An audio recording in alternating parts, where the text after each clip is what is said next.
Kata penghubung sebab itu, ini apa ini? Kadang-kadang Rasul Paulus seringkali pakai kata penghubung. Ini berbicara tentang apa yang dijelaskan sebelumnya, dari pasal 1 sampai dengan pasal 3. Sebab itu, dalam pasal 1 kita membaca di sana dijelaskan tentang bagaimana kita diselamatkan karena kita dipilih oleh karena anugerah Tuhan. Kemudian dalam pasal 2 dijelaskan juga hanya karena kasih karunia kita diselamatkan. Di pasal 3 dijelaskan bahwa kita adalah orang-orang non-Yahudi, tapi dipanggil dan diselamatkan secara khusus. Dan kalau kita perhatikan dalam surat Efesus ini, dari pasal 1 sampai dengan pasal 3 berbicara tentang doktrin atau pengajaran, dan pasal 4 sampai dengan pasal 6 itu aplikasi atau penerapan. Dan tekanan dalam surat ini adalah bagaimana sesudah kita diselamatkan,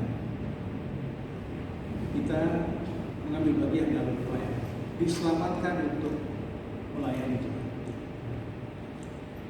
Saya bacakan ayat 1 dan 2. Sebab itu aku menasihatkan kamu, aku, orang yang dipenjarakan karena Tuhan, supaya hidupmu sebagai orang-orang yang telah dipanggil berpadanan dengan panggilan itu. Hendaklah kamu selalu rendah hati, lemah lembut dan sabar. Tunjukkanlah kasihmu dalam hal saling membantu. Kalau kita mempelajari pasal ini selanjutnya, Paulus menjelaskan di sana tentang bagaimana kita dapat mengambil bagian dalam pelayanan.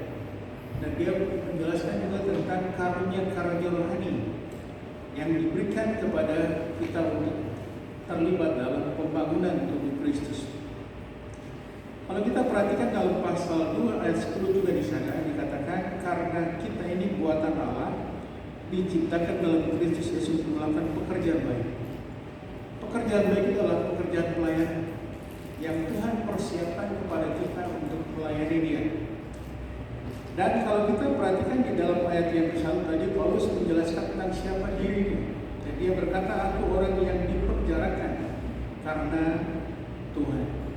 Karena Tuhan, seolah Tuhan yang dipersalahkan. Tapi ini berbicara tentang motivasinya dalam pelayanan. Bukan karena Tuhan yang menyebabkan dia menderita, tapi dia dipanggil untuk menderita karena Tuhan. Itu motivasi yang mendorong untuk melayani Tuhan. Karena kita tahu bahwa dia seringkali didera, disiksa, masuk keluar penjara, bahkan banyak penderitaan yang dia alami. Tapi semuanya itu untuk memuliakan. Dan kalau kita perhatikan juga di sini katakan nasihatnya adalah sebagai orang-orang yang dipanggil berpadanan dengan panggilan itu, hidup berpadanan dengan panggilan. Kalau kita memperhatikan dalam surat ini, panggilan kita adalah untuk melayani Tuhan. Bagaimana caranya kita dapat melayani Tuhan? Kita dapat melayani Tuhan dengan mengikuti atau memiliki atau mengembangkan sikap-sikap yang terdapat di dalam ayat 1 dan ayat 2 ini. Kelihatannya hanya sederhana saja, tapi tidak mudah untuk dilakukan seperti apa yang ditekankan dalam firman Tuhan. Kita dapat melayani Tuhan dengan mengikuti atau menerapkan sikap yang pertama adalah ayat 2 itu. Hendaklah kamu selalu rendah hati. Rendah hati. Rendah hati. Rendah hati. Itulah yang Tuhan inginkan untuk kita terapkan dalam kehidupan kita sebagai pelayan Tuhan. Ada yang mengatakan bahwa rendah hati itu adalah mengutamakan Tuhan lebih daripada diri kita sendiri, mengutamakan orang lain juga lebih daripada diri kita sendiri. Ada yang menjelaskan tentang kata sukacita dalam bahasa Inggris, joy.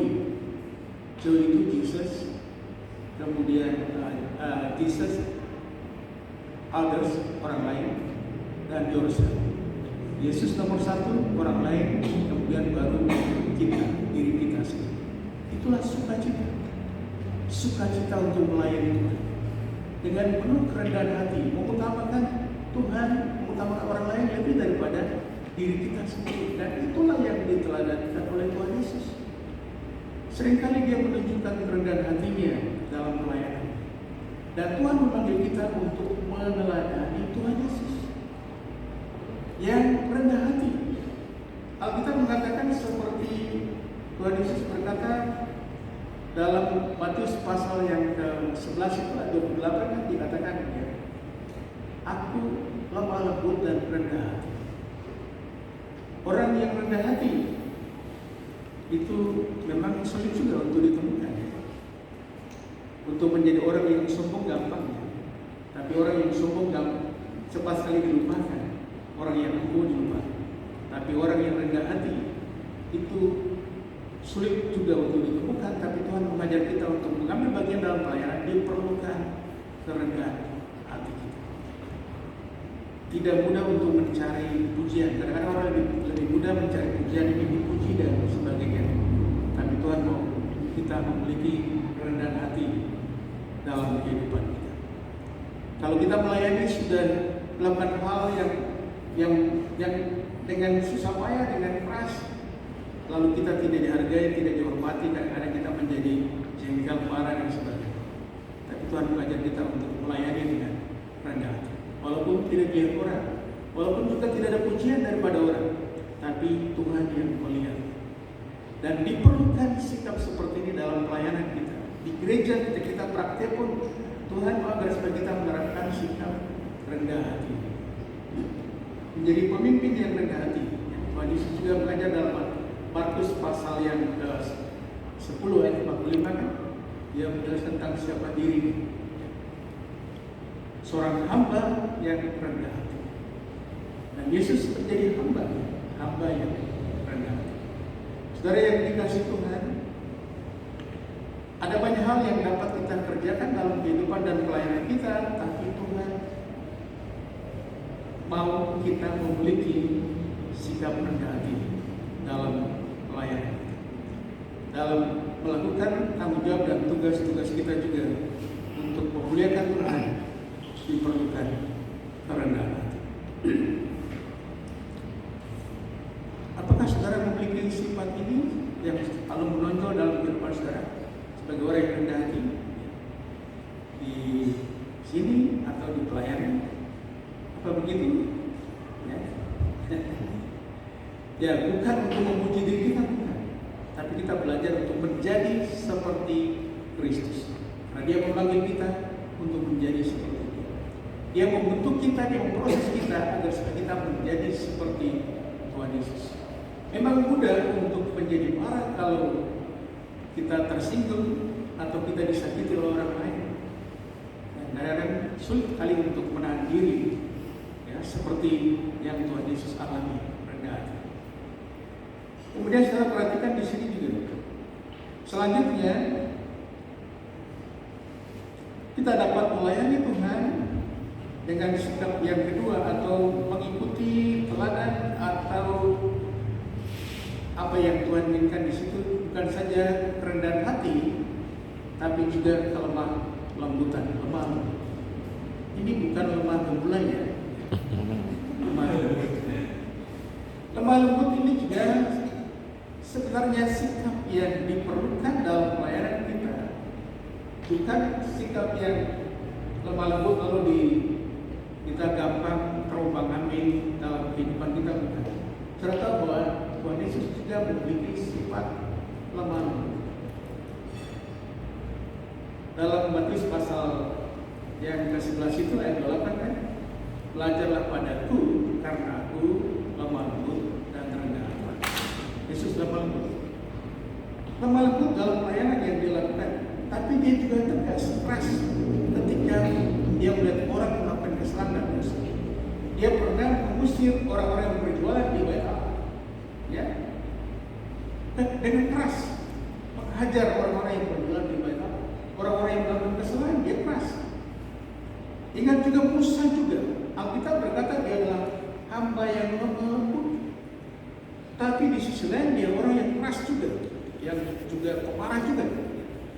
Ingat waktu dia naik ke gunung dan menerima 2 loh batu itu, dan ketika dia turun dari gunung itu dan dia melihat orang Israel sedang menyembah patung yang mereka buat, lembu emas, marah dia, langsung dia lemparkan 2 loh batu, memecahkannya, dan dia turun, kemudian dia menghancurkan lembu emas itu, digiling sampai halus dan dibuang ke sungai, lalu disuruh orang-orang meminum. Betapa kerasnya, marah dia. Marah ketika orang melakukan kesalahan, ketika orang melakukan dosa, ketika orang memberontak terhadap Tuhan, dia marah. Tapi Alkitab mencatat bahwa dia orang yang lemah, penuh dengan kasih, melayani. Saudara bayangkan 2 juta orang yang dipimpin di Mesir itu, yang semuanya disebut keras kepala. Bagaimana menghadapi orang seperti itu? Tapi Alkitab berkata, dia melayani mereka dengan lemah. Diperlukan sikap lemah lembut dalam pelayanan kita juga.